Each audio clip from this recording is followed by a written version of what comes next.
आप द्वितीय मंगलाचरण में तृतीय श्लोक देखेंगे। तृतीय श्लोक में कई कवि लोगों ने अपना एक्सपीरियंस बताया, अनुभव बताया है। जीवन में उन्होंने देखा व्याकरण कितना महत्वपूर्ण है। तो सीढ़ी से उन्होंने निर्णय किया, सोपान से। व्याकरण से होता क्या है? व्याकरण से मोक्ष की प्राप्ति होती है, लेकिन साक्षात नहीं होती है, परंपरा संबंध से। कुछ काम साक्षात होते हैं, कुछ कैसे होते हैं? परंपरा से होते हैं। जैसे मैंने कहा उधर कोई आदमी आया है, उसको चीज़ दे दो। अनिकेत जी को कहा, और अनिकेत ने और 2 लोग उसके चेले बनाए थे, तो उनको बता करके वो काम करवा लिया। अब साक्षात ये जो कार्य किया अनिकेत जी ने, उस लोगों को चीज़ दिया, और कैसा संबंध माना जाएगा उनके साथ? परंपरा संबंध। और मेरा जो अनिकेत जी के साथ व्यवहार हुआ वो कैसा हो गया? साक्षात संबंध से। ऐसे परंपरा से व्याकरण भी किसका कारण है? मोक्ष का कारण। मोक्ष माने सारे संसारिक बंधनों से छुटकारा, उसको क्या कहते हैं? मोक्ष कहते हैं। अब सब लोग मेहनत किस लिए कर रहे हैं? इसलिए तो कर रहे हैं, हम हमेशा खुश रहे, आनंदी रहे, इसलिए कर रहे हैं। तो व्याकरण से भी मिल जाता है, व्याकरण भी एक विद्या है। वो यहाँ पर समझा रहे हैं, व्याकरणात् पद सिद्धि ही। व्याकरण से पद की सिद्धि होती है। पदानाम सिद्धि इति पद सिद्धि। पद कैसे बनते ये आपको समझ में किससे आता है? व्याकरण से समझ में आता है। जैसे घड़े यदि आपको समझना कैसे बनते तो किससे समझना पड़ेगा? कुम्हार के पास जाकर के सीखना पड़ेगा। तो कुम्हाराद घट सिद्धि ही। कुम्हार से क्या समझ में आता है? घट कैसा बनाना ये समझ में आ जाता है। और पद सिद्धि किससे समझ में आती है? व्याकरण से समझ आए। तो जो जिससे हम कुछ सीखते हैं तो उससे वो सिद्ध हो जाता है। तो व्याकरण से क्या सिद्ध हो रहा है? पद सिद्धि ही। पद सिद्धेर अर्थ निश्चय। और पद सिद्धि करने के बाद अर्थ का निश्चय होता है। इस शब्द का यथार्थ रूप से अर्थ यही है, आप निश्चय से कह सकते हैं। ऐसा अन्य व्यक्ति नहीं कह सकता जिसने व्याकरण नहीं पढ़ा है। वो तो संदिग्ध रहता है, अंदाजे लग गया तो लग गया, नहीं तो कोई नहीं। तो जैसे अंधे की स्थिति होती है ना, ऐसे व्याकरण पढ़े हुए नहीं पढ़े हुए लोगों की स्थिति होती है। अंदाजे जो है गोली मार देते अंधेरे में, लग गया तो लग गया, नहीं तो कौन ऐसे हैं? लेकिन व्याकरण कोई आएगा तो गला पकड़ेगा, क्या बोल रहे हो? इसका अर्थ यह है ही नहीं, और आपने मन से बोल रहे हो कुछ भी, तो अर्थ निश्चय नहीं रहता है उसको। और व्याकरण पढ़े हुए व्यक्ति को क्या रहता है? अर्थ निश्चय रहता है। तो क्या कहा? पद सिद्धेर अर्थ निश्चय। पद सिद्धि होने के बाद क्या होगा? अर्थ निश्चय। अर्थात तत्व ज्ञानम। और अर्थ का निश्चय होने से आपको क्या होता है? तत्व का ज्ञान होता है। तत्व माने अबाधित वस्तु को क्या कहते हैं? तत्व। जो तीनों कालों में जिसका नाश नहीं होता है उसको क्या कहते हैं? तत्व। और उस वस्तु का ज्ञान हो जाता है। देखो वस्तु है सभी जगह पर लेकिन दिखती नहीं, वह आपका अर्थ का निश्चय होने पर ही दिखाई देगी, उसका ज्ञान हो जाएगा आपको। जब अर्थ का निश्चय होगा तो किसका ज्ञान हो जाएगा? उस तत्व का ज्ञान हो जाएगा। तत्व ज्ञानम, तत्व का ज्ञान होगा। और तत्व ज्ञानात् परम श्रेय। और तत्व ज्ञान से परम श्रेय की प्राप्ति हो जाती है। श्रेय शब्द नपुंसकलिंग में है। श्रेय श्रेयसी श्रेयांसी। तो श्रेय माने मोक्ष। तत्व ज्ञान से क्या होता है?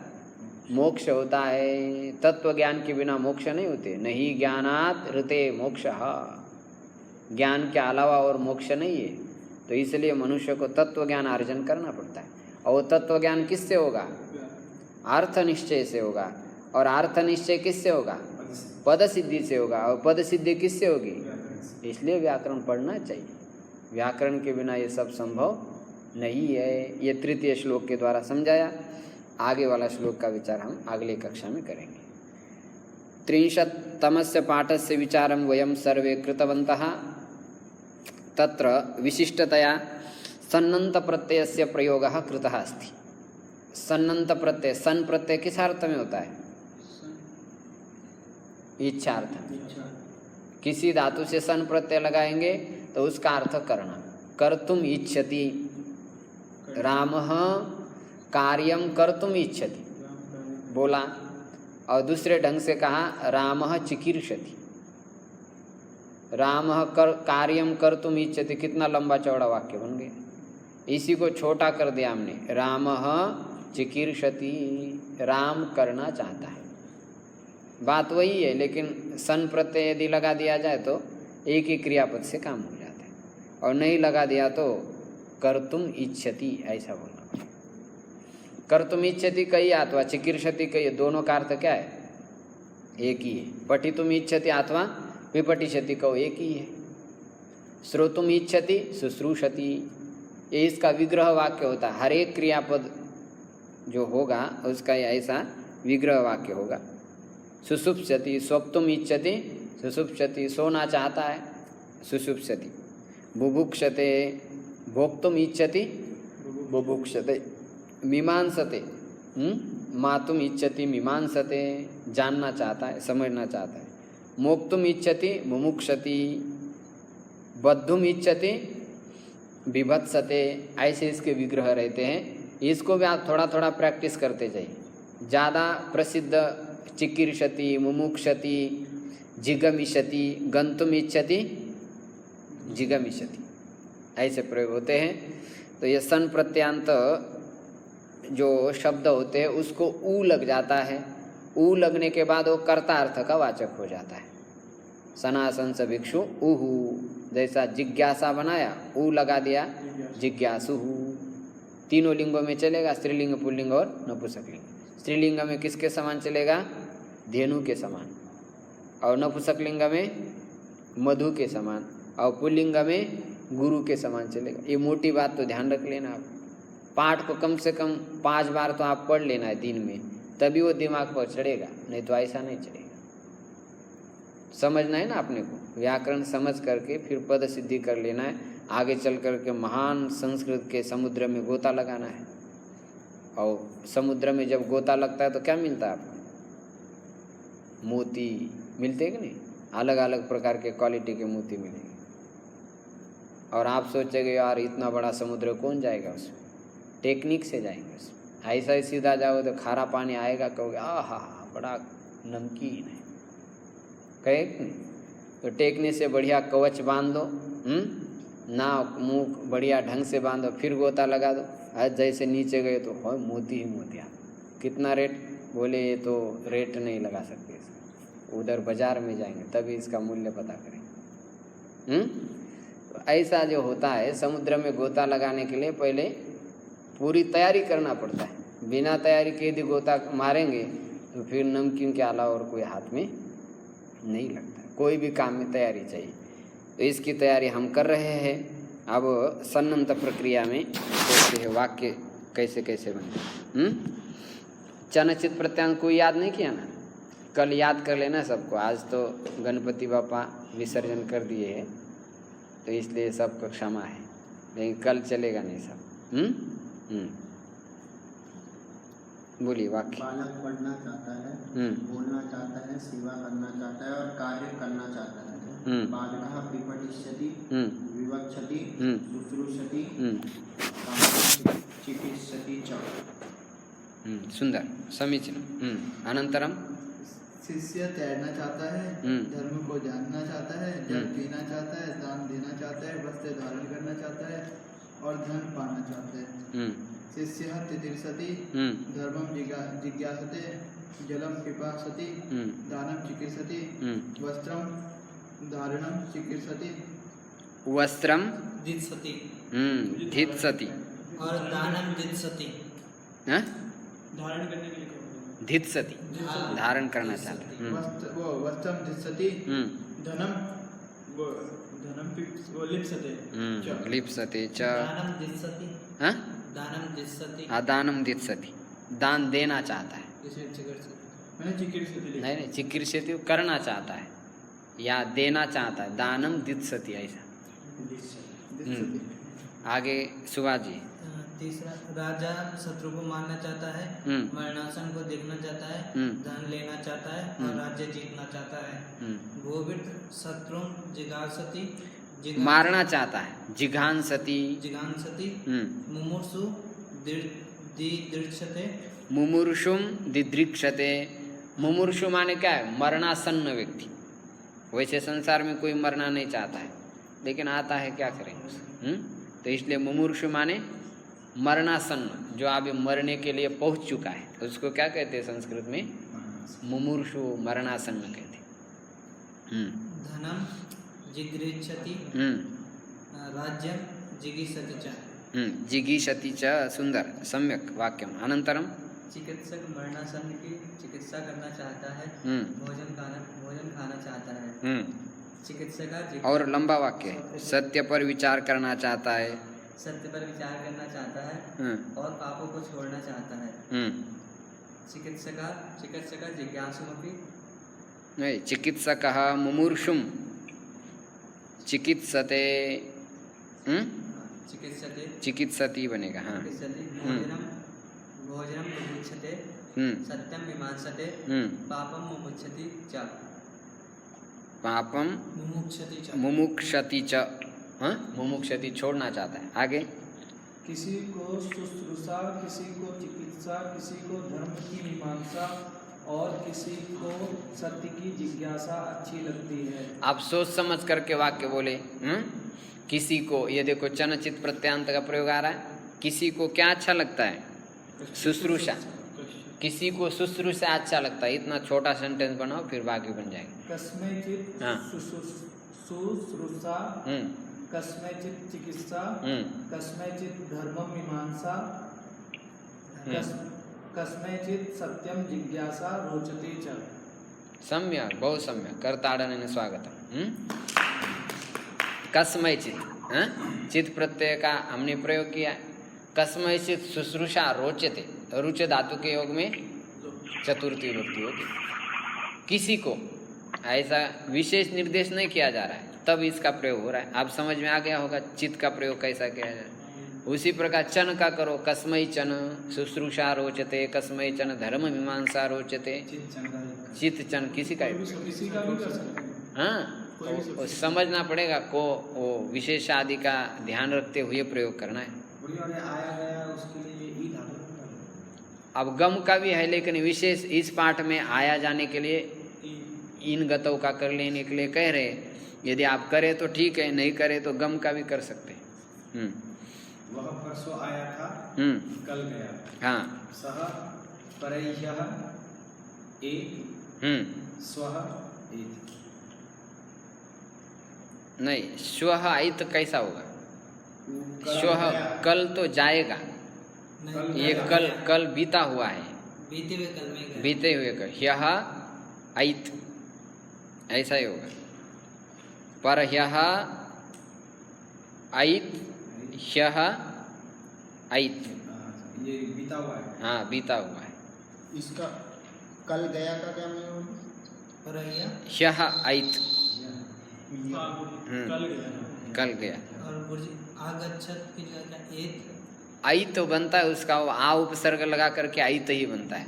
अब उसमें समझना थोड़ा कठिन जाता है, लेकिन आयत ही बनेगा। आया के लिए भी आयत, आंग उपसर्ग लगा ना, और गया के लिए भी आयत ही होता है, इन गतो धातु का। थोड़ा सूक्ष्म अंतर है। हाँ, आयत ही लगेगा। आंग उपसर्ग नहीं, ये तो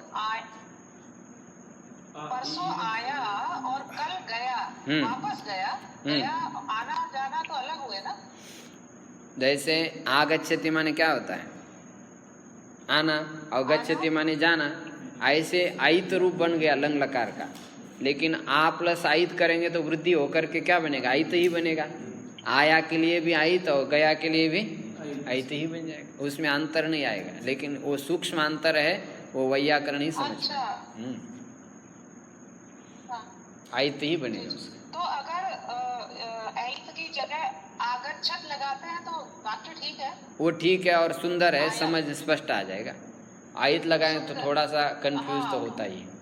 वो कल्पना करना पड़ेगी, अरे यहाँ पर आ लगा हुआ है इसलिए आयत बना, इसलिए उसका अर्थ आया, ऐसा हो गया। और आ नहीं लगाए तो आयत का अर्थ गया, ऐसा। ये थोड़ा सोच करके अर्थ निकालना पड़ेगा। आगे, मैं कल जाऊंगा, परसों पुनः आऊंगा। हाँ अहम स्वः एष्यामि, हाँ, परश्वः पुनः एष्यामि।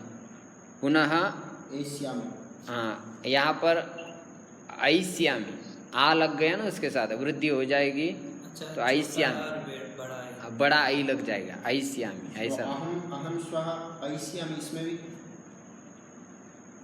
मैं कल जाऊंगा, इसमें तो नहीं लगेगा, इसमें एश्यामी केवल, और आने के लिए ऐश्यामी हो जाएगा, क्योंकि आंग लग गया ना तो ऐश्यामी हो जाएगा उसका। थोड़ा सा सूक्ष्म अंतर है, यदि इसका आप कर पाए तो ठीक है, नहीं तो गम तो हमारे पास है ही है। चलो, सुनने का इच्छुक सुनने की इच्छा करे, हाँ। प्यासा जल पिए, हाँ। जिज्ञासु जानना चाहे, हाँ। और तैरने का इच्छुक तैरे। हाँ, शुश्रूषा नहीं। शुश्रूषेत, सुनने का इच्छुक ऊ लग जाएगा, शुश्रूषु। शुश्रूषु, शुश्रूषेत, पिपासु, जलम पिपाशेत, जिज्ञासु जिज्ञासेत, तितिर्षु तितिर्षेत। सुंदर। हाँ? वो मैंने वही लिखा है। तैरे, तितिर्षु, तैरे, तैरे के तैरे, ते मागिया। हाँ, तितिर्षेत, तितिर्षेत बनेगा। हाँ? तितिर्षेत, ये चार अर्थ में सन प्रत्यांत का विधिलिंग लकार का प्रयोग कर लेना, सरल है। आगे, अब सनंत धातु के प्रयोग हो गए, अब इनगत धातु का प्रयोग सिंपल कर लेना आपको। सूर्य उदय होता है, सूर्य उदयति। उद उपसर्ग पूर्वक एति है, लगा दिया साथ में, उदयति, सूर्य उदयति। आगे, वह आता है, सह एति। स एति, वह दूर हटता है, सा दूरेति। आपयति, आप उपसर्ग पूर्वक इनगत धातु का अर्थ क्या होता है? हटना, तो आपयति लिखना पड़ेगा, आपयति। और गम लगाने तो अपगच्छति, ऐसा। आगे, सह एति, जाता, इन गतों का अर्थ जाना है तो एति लगा देना है बस। मैं जाता हूँ, अहम एमि। अहम ये में, सुंदर। आगे, वह जावे, सह ईयत। सह ईयात बनेगा ना, सह एतु। एतु भी और ईयात। ये तू अथवा ईयात, ईयात। विधिलिंग अथवा लोट। आगे, तू जा, त्वम, त्वम ईयाह, सुंदरम। आगे, आदित्य जी, मैं जाऊँ, मैं जाऊँ, अहम इयाम। अहम ईयाम अथवा आयानी, दोनों में से कोई प्रयोग। वह गया, सा एत। आगे राम जी, मैं आया, मैं गया, अहम आयाम। अहम आयाम। अब अंतिम वाक्य बोलिए आप, गायत्री जी। तू गया, तुम अइह। हाँ, तुम अइहि, देखो कितना छोटा प्रयोग है, अइहि, ऐसा बोला ही नहीं। अब ऐसे कई क्रियापद होते, अत्र यत् क्रियापदम जानाति स पंडितः, देखो आई प्रयोग आया ना, संध्या वंदन वेलायाम पंडितैः, संध्या वंदन के वेला के समय पंडितैः। अब जिसको समझ में आने नहीं आएगा वो सोचेगा कि यहाँ पर तृतीया बहुवचन है, लेकिन ऐसा नहीं, पंडित प्लस ऐहि, पंडित गया, पंडित ऐहि, ऐसा प्रयोग है। वो समझना पड़ता, कई कई अत्र यत् क्रियापदम जानाति स पंडितः, जो यहाँ पर क्रियापद गुप्त जानता है वो पंडित होता है। ऐसे कई थोड़े से मतलब कठिन रूप आते हैं साहित्य में, तो उस समय परीक्षा होती है रूप पहचानने में। चलो आगे, शुद्ध अशुद्ध, जिज्ञासति बनेगा, नहीं, जिज्ञासते, ये धातु आत्मनिपद चलता है। शुश्रूषति, शुश्रूषते, दिदृक्षति, दिदृक्षते, आत्मनिपद में चलते, कुछ कुछ धातु परस्मै पद में चलते हैं। बुब्रुषति, विवक्षति, दिधासति, दित्सति, लिलिप्सति, लिप्सते। ऐसा बन जाएगा। लिप्सते माने लब्धुम इच्छति, लिप्सते, पाने की इच्छा करता है, प्राप्त करने की इच्छा करता है, लिप्सते प्रयोग हो जाए। देखो संगीत, डांस, बजाना, इन सब में रस कब आता है आपको? जब आप उसके अंदर प्रवेश करते हो, ना धिन धिन ना, और नाचने में खूब थर थर नाचने लग जाते हैं, तब उसमें रस आता है। और शुरू में तो इतना कठिन होता है, वो उंगलियां ही नहीं बैठती उसमें, और गाने लगे तो सा कहा लगता है। अब हमारे यहाँ गुरु बैठे हैं, सा ही नहीं लग रहा 1 साल से, बार बार आके परेशान है, सा कैसे लगे, अब लगेगा क्या? तो कोई भी विषय में क्या है, जब रस आने लगता है तब उसमें मन जो है बहुत डूब जाता है। व्याकरण, अब आपका मन थोड़ा सा घुस रहा है, क्या हो रहा है? तो आप थोड़ा सा आप यदि मेहनत करेंगे तो इतना घुसेगा वो, फिर बाद में यदि हमने सोचा इसको निकाला जाए तो निकलेगा नहीं। इसलिए आप थोड़ी सी मेहनत कर लीजिए, उसमें घुस जाइए। तो संगीत की तरह व्याकरण में भी क्या होता है, आनंद आने लग जाता है। जितना संगीत में रस है उतना ही किसमें, लेकिन काफ़ी मेहनत का तो काम है, खूब मेहनत करना पड़ता है तभी रस निकलेगा। चलो आगे अभ्यास करो। क के वाक्य को हम लोट लंग विधिलिंग लिट में बदलेंगे। एक बार प्रयोग करके देखते। राम पढ़ना चाहता है, चिकीर्षति, इसका आप बनाए लोट, राम पढ़ना चाहोगे, चिकीर्षतु, और लंग में अचिकीर्षत, और विधिलिंग में चिकीर्षेत, और लिट में चिकीर्षिष्यति, चिकीर्षिष्यति, ऐसा एक बना दिया, बाकी सब वैसी 2 कॉपी करते जाना आपको। चलो आगे। ग को बहुवचन, वो सब आप बदल लेना। इनके पूरे रूप लिखो। भुभृत, ये रूप आप चला सकते हैं, मरुत की तरह चलेगा। मईक्षित भी वैसा ही है। मईक्षित किसको कहते हैं?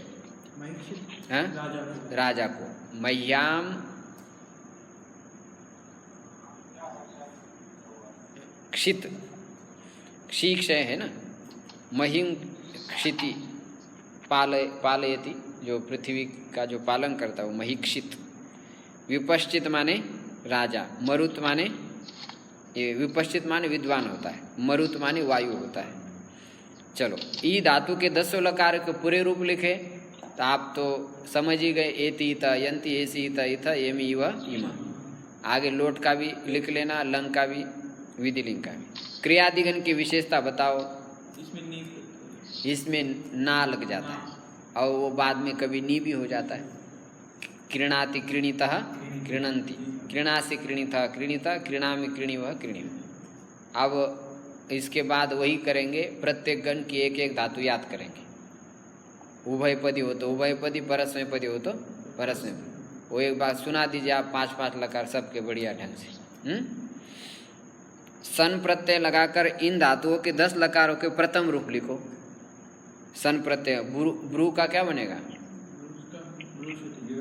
विवक्षति बनेगा। श्रु का क्री का चिकीर्षति, री का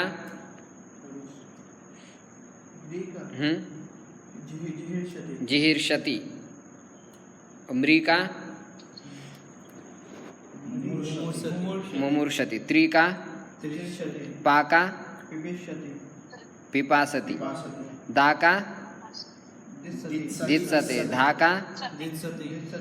देखो ये व्याकरण में जब बनाना पड़ता है तो इतने लंबे चौड़े सूत्र होते हैं वहाँ पर बनाते समय। सनी मीमा घू रभ लभ शक पत पदा मच इस, ऐसा सूत्र है अष्टाध्याय। ये सब याद करते पंडित लोग खूब। आपको भी करना है धीरे धीरे। जा, जा धातु का क्या बनेगा? जिप्स, जिज्ञासते, ठीक। पट का पिपटिषति, लभ दृश, हन, हन का क्या बनेगा? जिघांसते, जिघांसति। स्वप का सुषुप्सति, और ग्रह जी, हाँ जिगीषति। और कित का क्या बनेगा?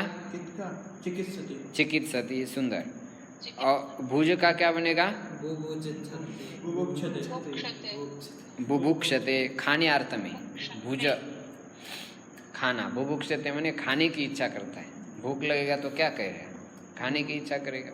चलो वाक्य बनाओ। अब ये सन्नंत के थोड़े कुछ दिए हैं, हमने आपको एक फोटो भी भेजा है, उसमें भी कुछ 10-15 है धातु, उनको भी आप देख लीजिए, थोड़ी प्रैक्टिस कर लीजिए।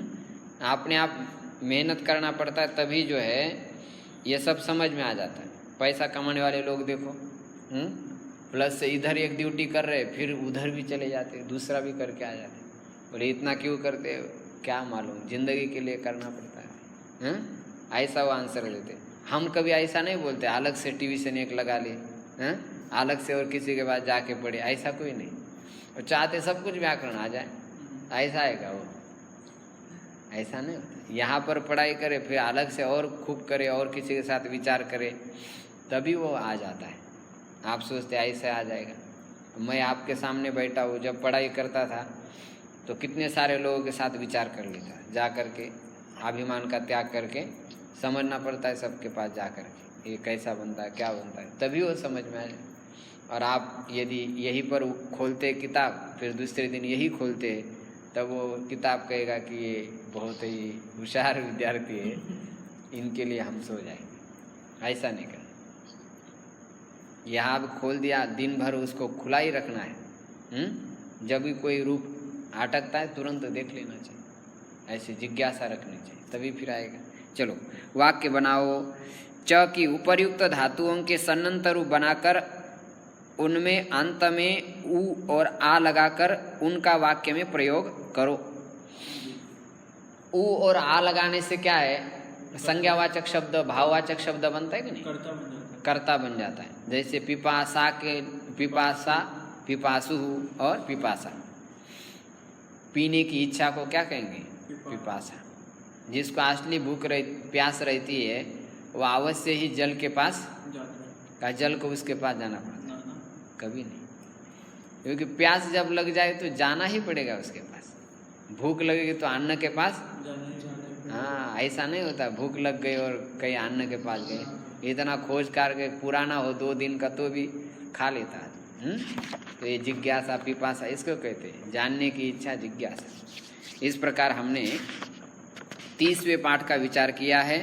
इसमें चनचित का प्रचुर मात्रा में प्रयोग नहीं है, एक ही सेंटेंस दिया है, किंतु आप जब कल याद करके आ जाएंगे तो कुछ सेंटेंस हम यहाँ पर भी बोलने की चेष्टा करेंगे। कल तो आपको बताया था ना, कश्चन, कश्चित,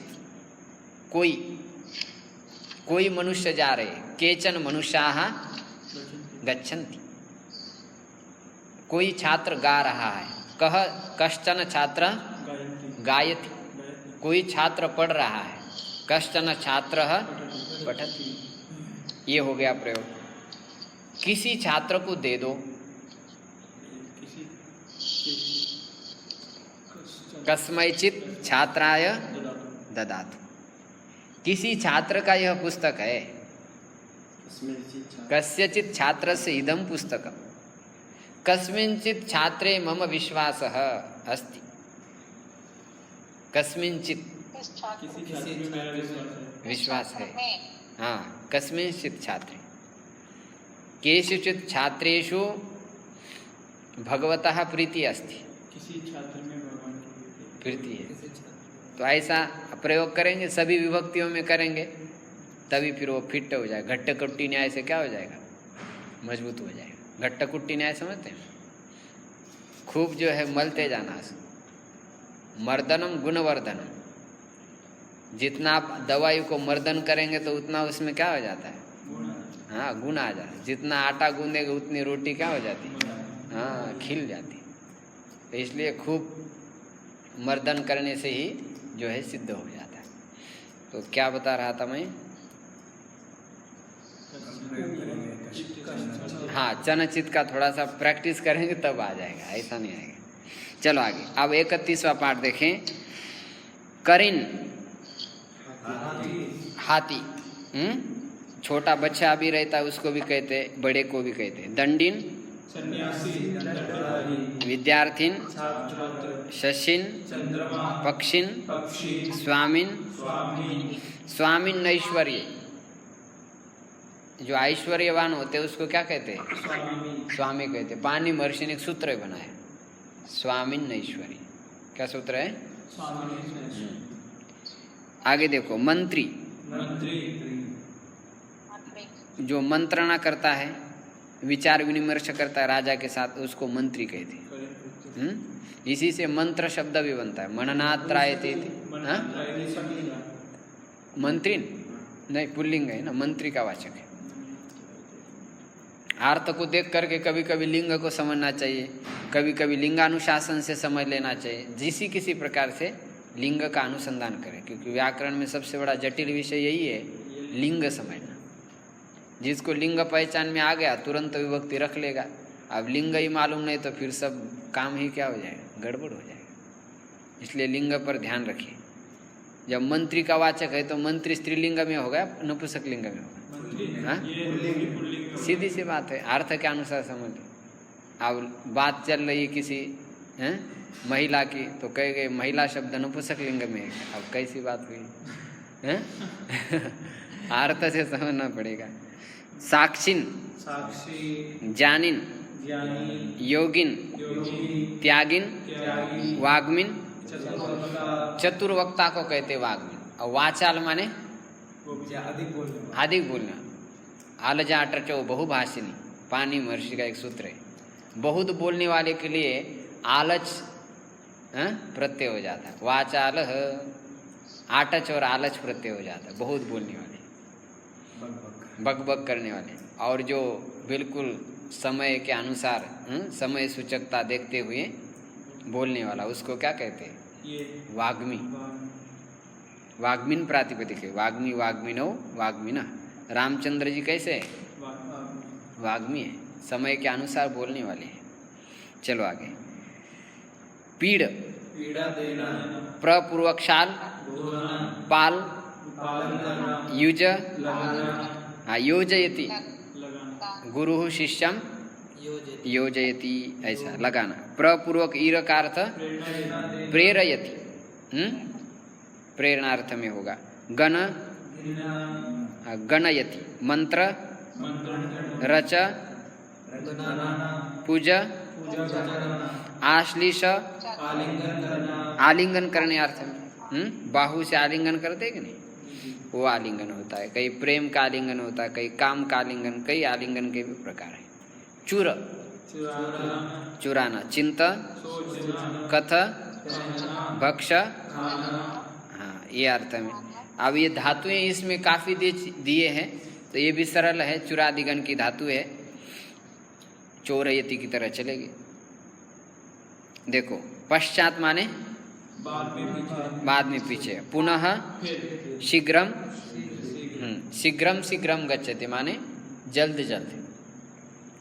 चलो, करिन, वाग्मिन करिन के तुल्य चलेंगे। करिन से लेके वाग्मिन तक किसके समान? करिन के। करिन से वाग्मिन तक। गुरुजी अब यहाँ से मंत्रिन शब्द है। हाँ, गुरुजी ऐसे तो यहाँ पे दिया है कि करिन के तुल्य चले। हाँ तो ठीक है, मंत्रिन ऐसा है। करी करिनो, मंत्री मंत्रिनो, मंत्रिना, वहाँ तक बराबर चले। इन्नंत शब्द कहते हैं इसको संस्कृत में। इन जिसके अंत में उसको क्या कहेंगे? इन्नंत। अथवा नकारांत कहेंगे। नकार जिनके अंत में उसको क्या कहेंगे? नकारांत शब्द है। दोनों ढंग से इसको बोला जाएगा। पीड़, पीड़ धातु चोरयतिवत, चोरयति था ना, वैसे चले। सब सेम टू कॉपी करते जाना, कोई कठिन थोड़ा वैसे। हाँ, चलो आगे। व्याकरण करिन त प्रत्यय। आप देखिए इस पाठ में महत्वपूर्ण विषय आ रहा है, ध्यान से श्रवण करें। व्याकरण में क्या है? करिन। करिन तो आप ऑलरेडी परिश्रम कर चुके हैं, इसलिए उसमें ज़्यादा मेहनत करने की आवश्यकता नहीं। अभी त प्रत्यय के बारे में विशेष प्रयोग करें। संस्कृत में वाक्य बनाने की विधा, हम तिङन्त से वाक्य बनाते हैं। रामः ग्रामम अगच्छत्। क्या कहा? लेकिन इसी वाक्य को यदि हम और दूसरे ढंग से बोलना चाहते हैं, माने पार्टिसिपल कृदंत से बोलना चाहते हैं, तब कैसा बोला जाएगा? रामः ग्रामम गतवान। क्या बोलेंगे? गतवान, ग्रामः गतः, त प्रत्यय की बात कह रहे हैं ना। राम गांव को गया और राम ग्रामम अगच्छत। समझ आ रहा है आपको? राम, हाँ, राम गांव को गया। दूसरे ये कृदंत में हम कैसा बोलेंगे? त प्रत्यय जब लगाएंगे गम धातु के साथ तो गम का रूप क्या बनेगा? गतः। अब त प्रत्यय लगने के बाद धातु के साथ धातु के क्या क्या रूप बनते हैं ये आपने को मालूम नहीं, तो इसलिए उसकी थोड़ी एक्सरसाइज आपने को करना पड़ेगा। जैसे अभी तक हमने देखा ना, सब कर्मणिवाचक, प्रेरणार्थक, सन्नंत, इच्छार्थक, उनके सब के रूप अलग अलग चलाए और तिंगंत में चल रहे थे। लेकिन त प्रत्यांत के जो रूप है वो क्रियावाचक ही होते हैं, लेकिन वो सुबंत में चलते हैं। किस में चलते हैं? तीनों लिंगों में चलेंगे। पुल्लिंग में राम की तरह, स्त्रीलिंग में रमा की तरह और नपुंसक लिंग में ज्ञानों की तरह। हाँ, एक त प्रत्यांत के प्रयोग होते, बहुत सुंदर होते। एक बार स्ट्रक्चर आप समझ जाएंगे तो बहुत आसानी हो जाएगी। देखिए, तक तवतु निष्ठा, क्या सूत्र है? तक तवतु निष्ठा। दो प्रत्यय है, एक है त और दूसरा क्या है? तवतु। ये दोनों भी भूतकालीन क्रिया के वाचक होते हैं। किसके वाचक होते हैं? भूतकालीन क्रिया के वाचक। माने त और तवतु प्रत्यय जिसको भी लग जाएगा वो भूतकालीन क्रिया को कह रहा है। किसको कह रहा है? भूतकालीन क्रिया को कह रहा है। अब त और तवतु का अर्थ आप समझ चुके हैं, लेकिन जब रूप बनता है तब क्या क्या और गड़बड़ी होती है वो ग्रंथकार समझा रहे हैं। देखो 122 नियम, बाकी ऊपर वाला तो आप समझ ही गए, उसको फिर आप पढ़ लेना। तवतु, तक तवतु निष्ठा, भूतकालार्थ में त अर्थात त बच गया, और तवतु तवत कृत प्रत्यय होते हैं।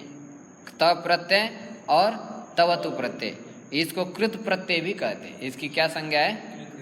और कृत प्रत्यय जिसके अंत में उसको कहते हैं कृदंत। दोनों का क्रमशः त और तवत शेष रह जाता है। त प्रत्यय कर्मवाच्य में, भाववाच्य में होता है, और तवत प्रत्यय कर्तृवाच्य में होता है। वाच्य का अर्थ अर्थ, त प्रत्यय का क्या अर्थ है?